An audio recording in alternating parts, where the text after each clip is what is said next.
Hello everyone, this is part 35 of What If Naruto was trained by Anko, and I hope you guys enjoy this video and to like, to subscribe, to share, and check out the playlist, to see more comment down below.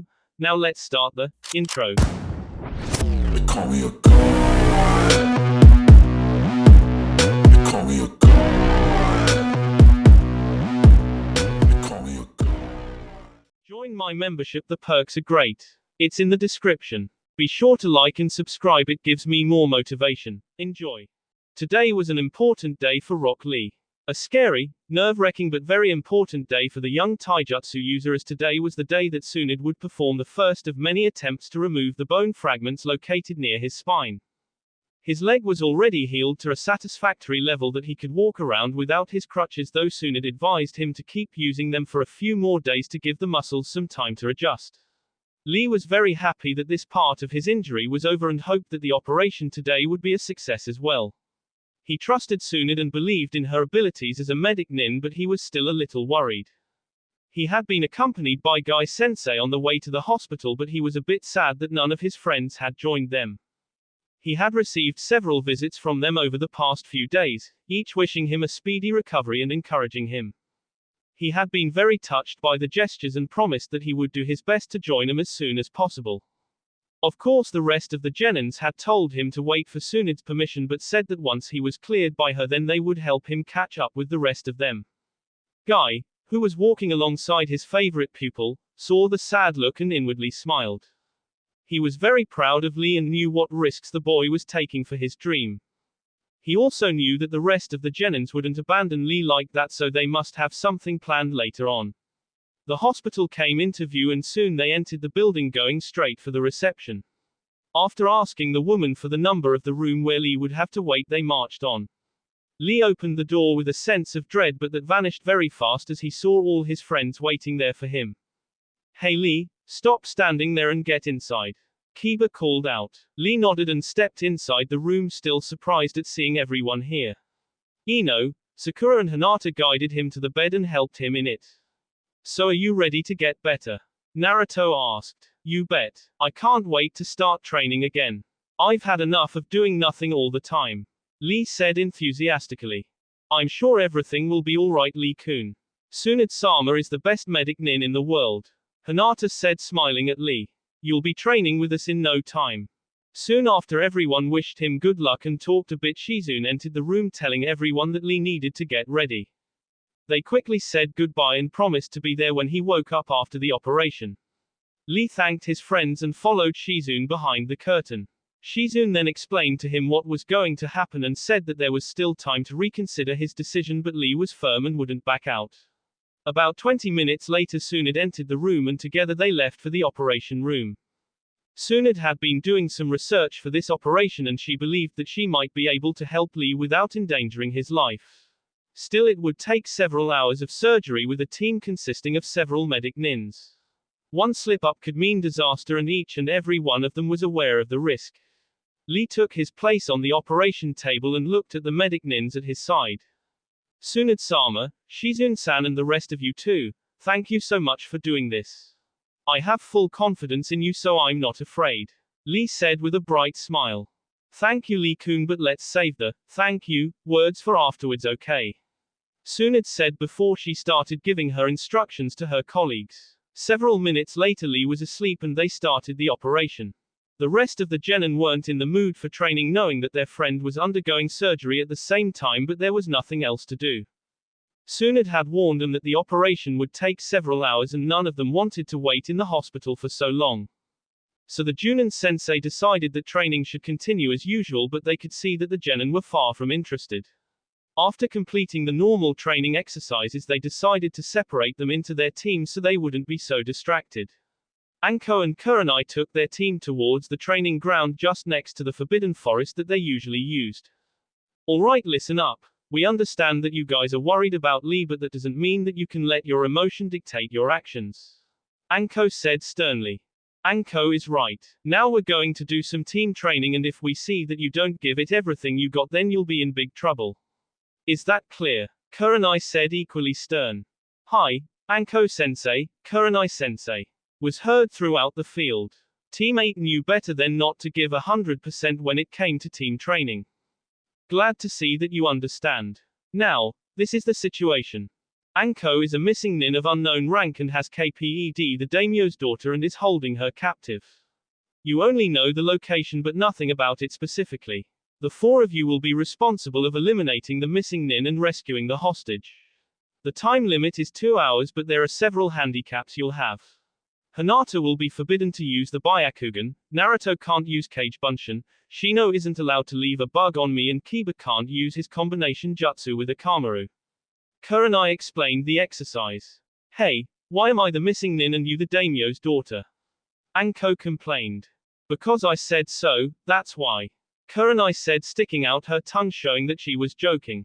So not fair, I'm always the bad guy in these exercises. Anko said, crossing her arms on her chest. Next time you can be the princess, okay? Kurenai laughed at the idea of Anko as a princess. Fine. Anko said, happy. Alright, that's enough horsing around. Anko and I will be hidden in the forest and the time starts running in 10 minutes. Kurenai ended the playful banter. She and Anko disappeared into the trees and left the rest of the team to start planning for their assault. Thanks to the exercise, time went pretty fast for the genin, and when Anko and Kurenai told them that this was enough for the day, the four of them were ecstatic. The 6 of them then returned to the hospital, eager to find out how things had gone with Lee. It seemed they weren't the only ones, as the rest of the gang was there as well. According to Guy, it couldn't be much longer, seeing that 2 medic nin had left the operation room and hadn't come back. He assumed that they weren't needed anymore, and this might indicate that they were nearing the end of the surgery. An hour of anxious waiting later, Lee was escorted out of the operation room with Tsunade and Shizune at his side. They refused to say anything until Lee was safely in his room. When they had exited the room, they were assaulted by questions about Lee, and Tsunade had to remind them several times that they were in a hospital. She motioned them to follow her into the room next to Lee's. Calm down everyone, please. We've just had a surgery that took several hours and we're tired. Tsunade said tiredly. Tsunade-sama, how did the operation go? Guy asked, concerned. You can relax, Guy, it went perfectly. Tsunade said, smiling. We managed to extract several pieces of bone fragments without any complications. In fact, we managed to extract several more than I had anticipated. Thank you so much, Tsunade-sama, how can I ever repay you? Guy said in tears, happy that his student was all right. Don't thank me just yet, Guy, we still have some work left. We let Lee rest for a week or so before attempting to remove the rest. Tsunade told him. When can we see him? Tenten asked Tsunade. He should wake up in about an hour, but even then he'll be very tired and will need rest. You can see him for a bit, but try not to stay too long. Tsunade said seriously. She knew how tired and in pain Lee would feel, but even she wouldn't prevent his friends from seeing him. Why don't we let Team Guy visit Lee today and the rest of us can visit Lee tomorrow? Kakashi said, trying to do some crowd control. That's a great idea, Kakashi-sensei. That way it won't be so tiring for Lee. Hinata agreed. Kakashi's idea was accepted by all of them, and they all asked Neji and Tenten to tell Lee that they would visit him the next day. Of course they accepted and thanked them for their consideration for their teammate. The other bid Tsunade and Team Guy goodbye and returned home tired from training and from worrying about their friend. Naruto was once again holed up in his father's office working on his assignments he received from Jiraiya. After he had succeeded in successfully creating his explosive tags, he was now working on customizing them.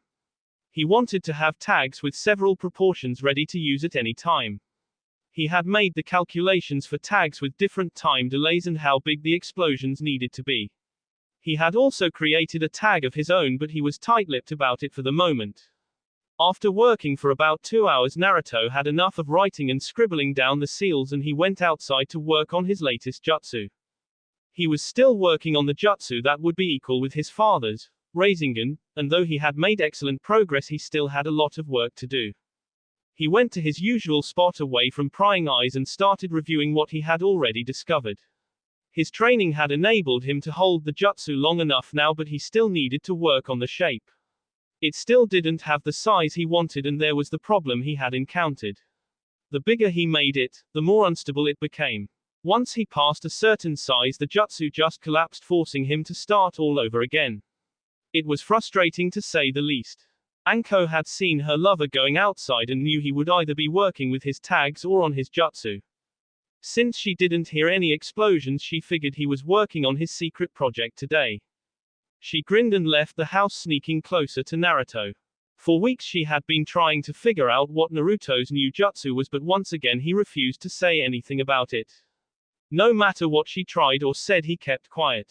It was driving her up the walls. She just wanted to know one little secret. She didn't understand what the big deal was. She had even bribed him with some extra shower fun time or threatened him with no ramen for a week. The result stayed the same, he wouldn't budge. That's why she decided to try the sneaky way. If asking nicely didn't work, then she would have to use other means. She covered behind a tree before sprinting towards a large boulder that would be able to conceal her completely. Bit by bit she got closer. She could already see Naruto standing there with his back turned on her. She looked at the place, trying to find a new hiding place closer to him, and smiled when she noticed the big tree that had several branches that would allow her full view from above. Smirking and confident that she hadn't been seen yet, she crept to the tree before climbing it. From her position she could see Naruto standing there with a look of concentration on his face. She smiled a bit. She liked that face. It was one of the things she loved the most about Naruto. His will to never give up no matter what. She then noticed the rest of his stance. His hands were held in front of him, palms towards each other with about 5 inches between them. She leaned closer to see more clearly, but she couldn't make out anything more than that. She looked around and saw that the tree had another branch that would allow her to see closer. She was unaware, however, that Naruto had noticed her, pretending not to have noticed her. He grinned. This was an excellent way to repay her for some of her teasing she always did.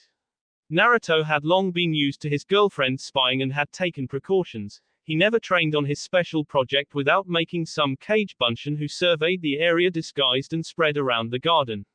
So when a cage bunshin popped, informing him of his girlfriend's presence, he wasn't too surprised. He ordered another cage bunshin to sneak up on her in the tree, and when the clone saw Anko leaning closer to see it, couldn't resist. With skills acquired after years of pranking, the clone positioned itself straight behind Anko before yelling out aloud, "Boo!" Anko, who was fascinated by Naruto, didn't pay attention, and so she got so surprised that she actually jumped several inches from the branch, screaming her head off before falling out of the tree straight into her boyfriend's arms. "Hello, Anko-chan, how nice of you to drop by," Naruto said, laughing loudly. Anko, who still had her hand across her heart from the scare, finally understood what had happened and scowled before punching Naruto in the arm. "You little jerk, you think this is funny, do you?" she said before jumping out of his arms. "Yeah, a little bit," Naruto said, winking at her.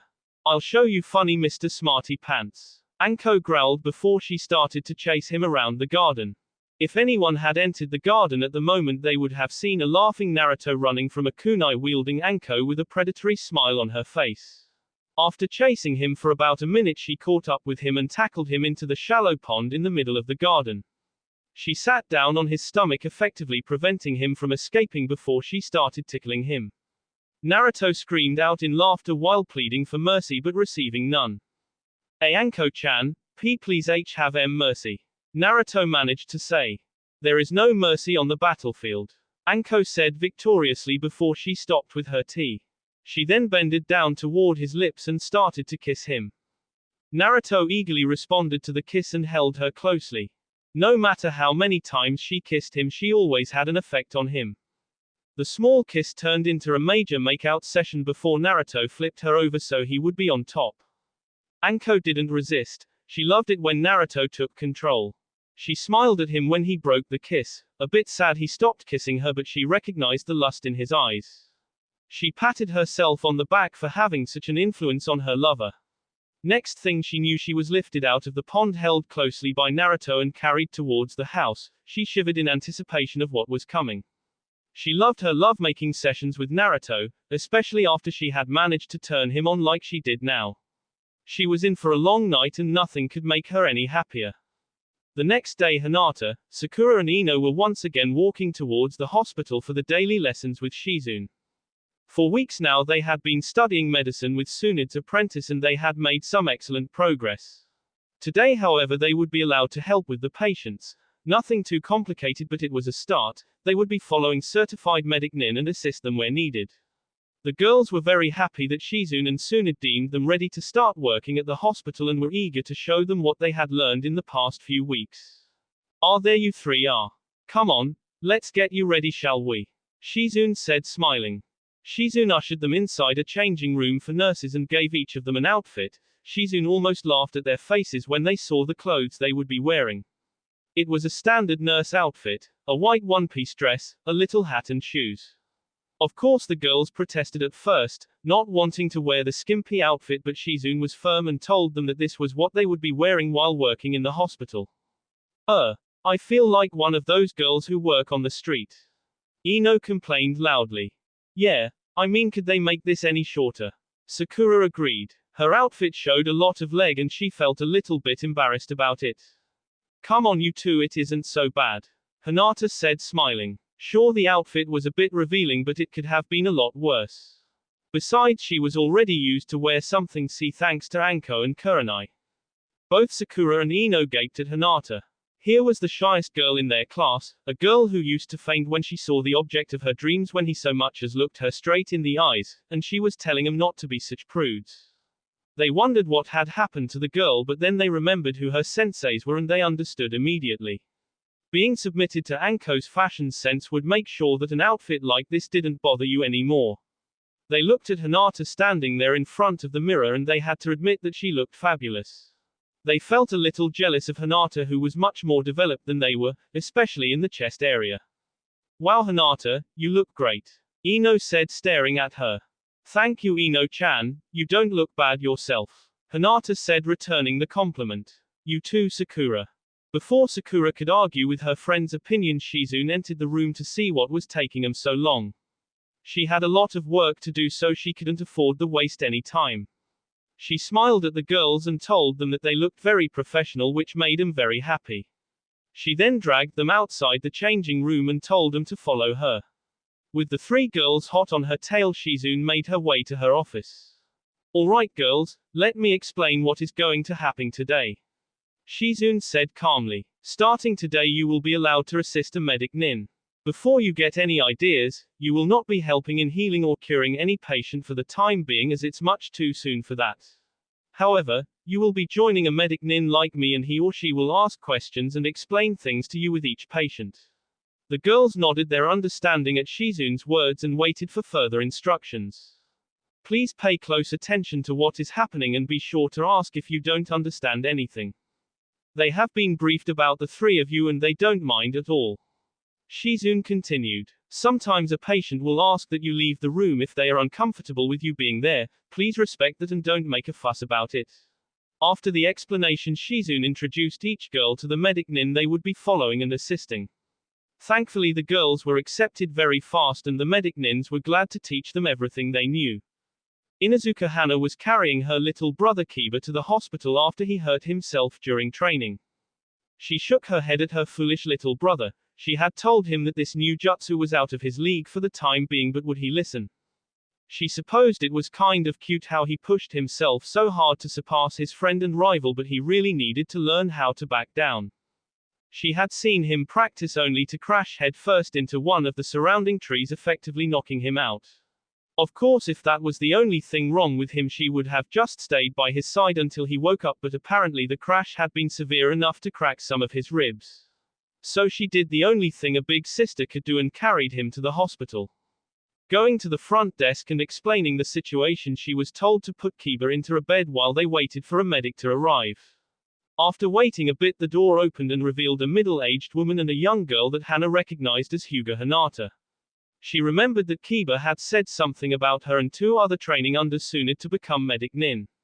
The woman didn't waste much time and told Hinata to do a scan of Kiba's injuries. Hinata was a bit surprised since Shizune had told them that they would just be watching a medic nin at work.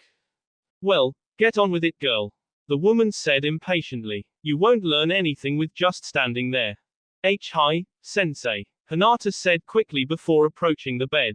When she saw Kiba lying there, she wondered what had happened but figured she could ask later on.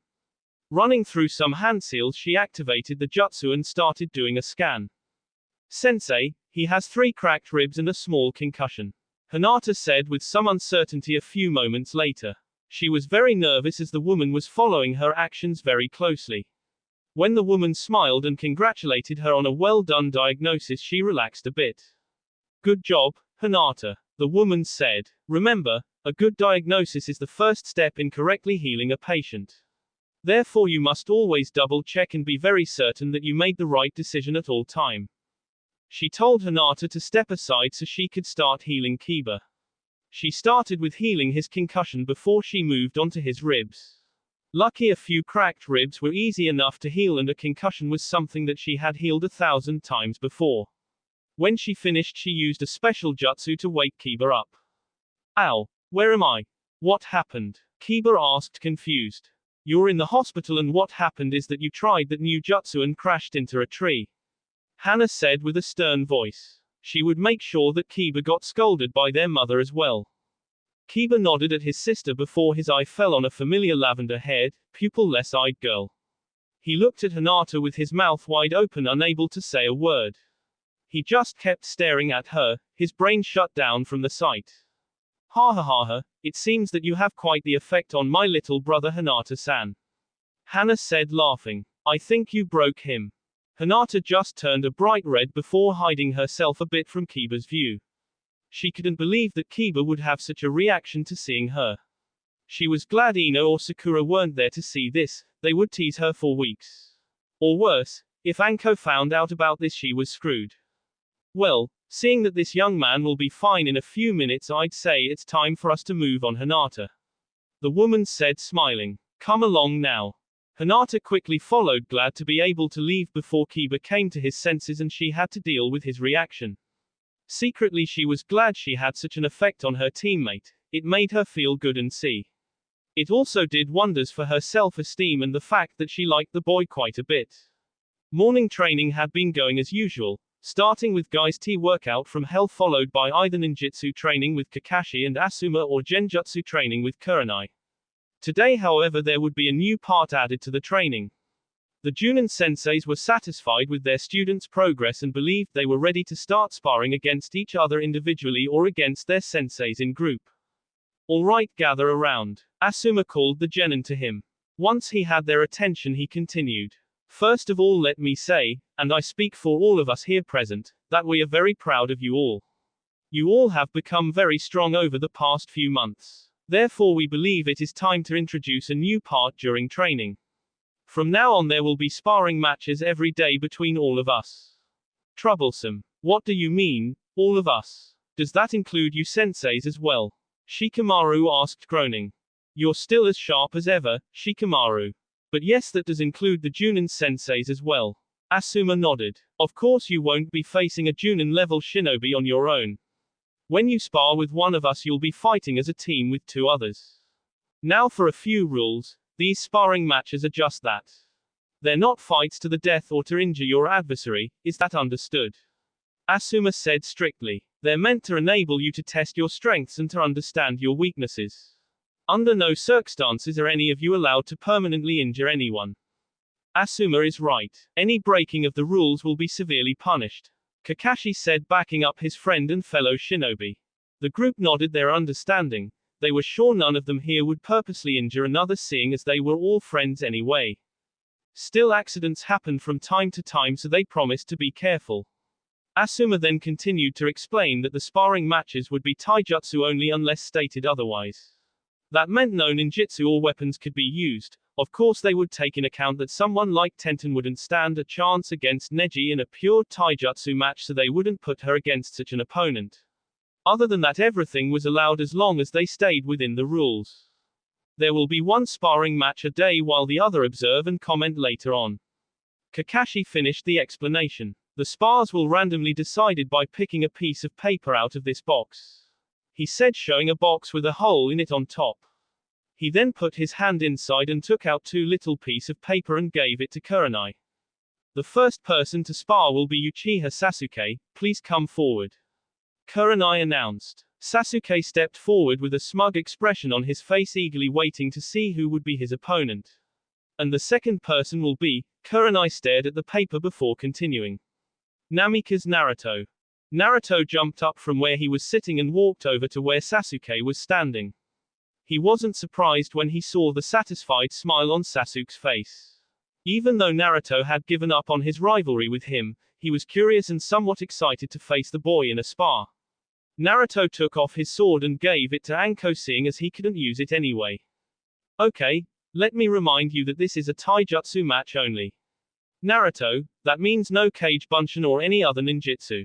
Kakashi said to Naruto. He then turned to Sasuke. Sasuke, just like any other time during this training you can't use your Sharingan. Both of the boys nodded their consent and got into their stance. Kurenai, Anko and Asuma went over to the other genin and sat down next to them. The genin were talking lively about the match, each of them betting on who would win. Sensei, who do you think will win? Hinata asked Anko. Can't say Hinata. While Naruto is without a doubt proficient in taijutsu, it isn't his best skill either. Sasuke on the other has always been talented at taijutsu, thanks to his family style and his Sharingan. Anko admitted. But Sasuke can't use his Sharingan now, so wouldn't that be to Naruto's advantage? Chuji asked. You forget that Sasuke has been training on his taijutsu for years while Naruto only has had a year to practice and use his style. Experience is not something that should be ignored. Shikamaru said from behind Anko. Shikamaru is right. Experience is something of extreme importance in a fight. But instead of speculating, I suggest we watch the match. Kurenai said, pointing at both boys. Naruto, Sasuke, are you two ready? Kakashi said. He received two nods and lowered his hand, starting the match. As soon as Kakashi's hand came down, Sasuke shot forward, trying to take the pace of the match. He started out with a wide punch aimed at Naruto's jaw, but he only hit air as Naruto ducked under his punch.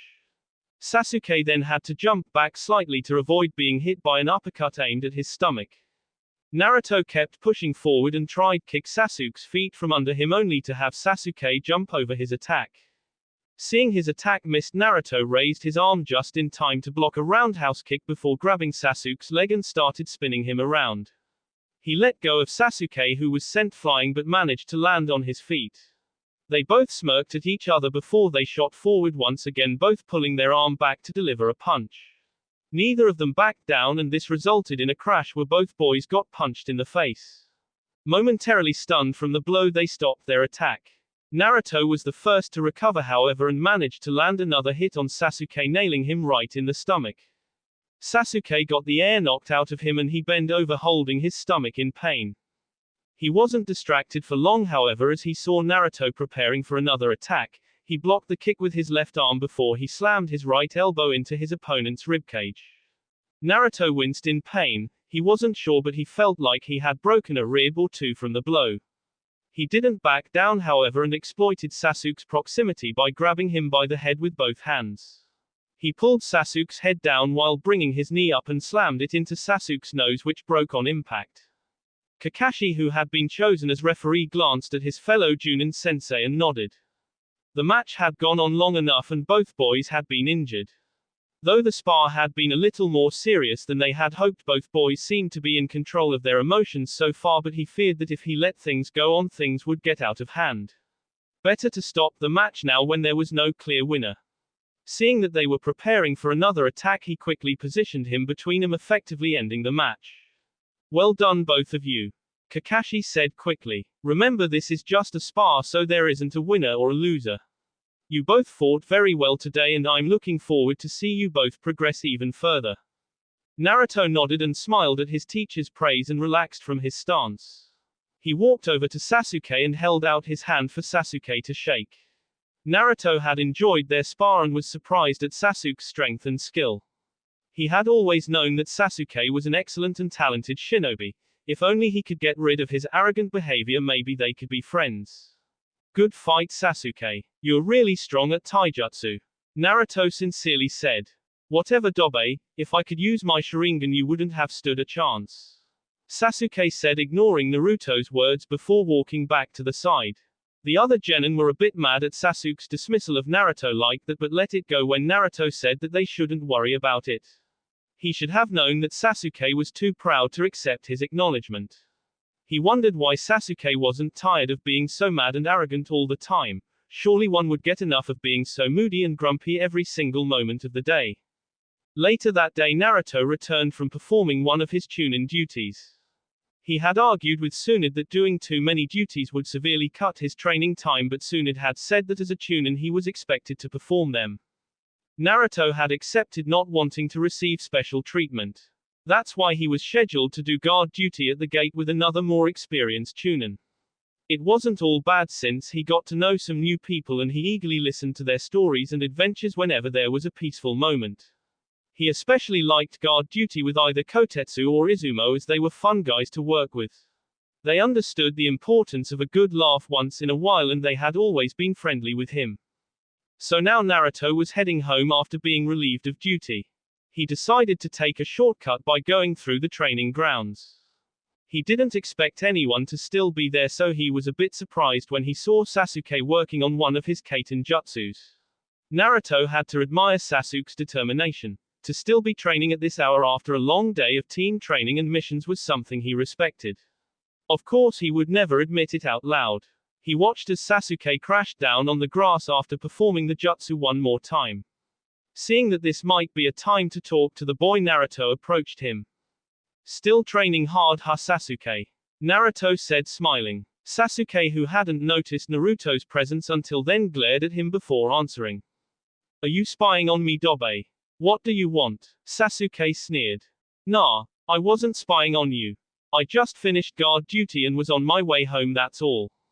Naruto said, ignoring Sasuke's smug behavior. Well, don't let me keep you. Sasuke said, trying to make Naruto leave. You know, I don't understand you at all. Why do you insist on being such a jerk? Naruto said, frowning. Whatever, Dobe, you couldn't understand what I've been through.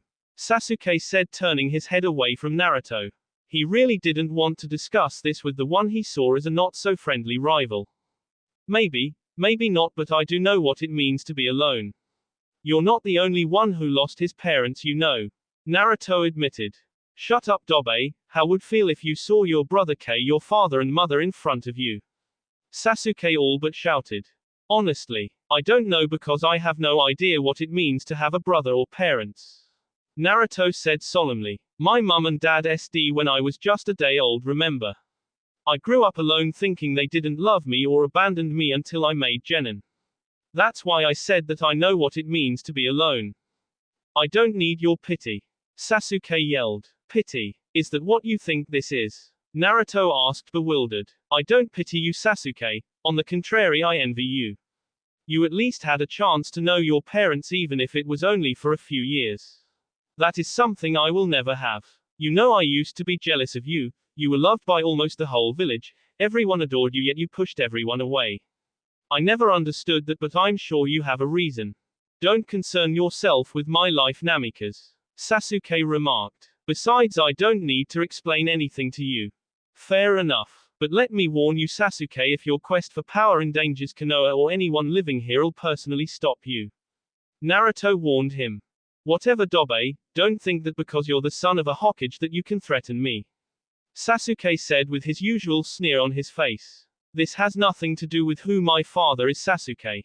Naruto said, narrowing his eyes. I know that you're obsessed with getting stronger so you can Itachi. While I can understand this to a certain degree, that doesn't mean I won't stop you if you cross the line. Naruto then stood up and left Sasuke without saying another word. Sasuke glared at Naruto's retreating form and he had to calm himself down lest he attack the blonde. How dare he threaten me like that? I'm an Uchiha, for crying out loud. Sasuke thought furiously. One day I'm going to make you eat those words, Dobe. X. That will be all for this video. Be sure to like, subscribe, share, and comment down below for more videos. Goodbye.